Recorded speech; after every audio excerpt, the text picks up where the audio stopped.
And if you use varieties that are good for basket making, then you have basket making materials right there growing on your fence that you prune off every winter.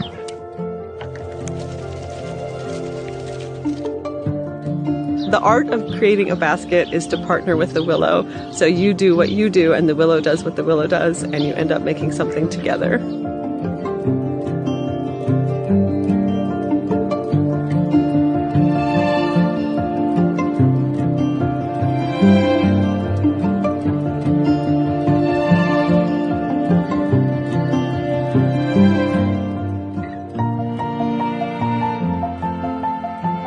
The amazing thing about baskets is that the willow is so beautiful that even your first basket is going to be beautiful.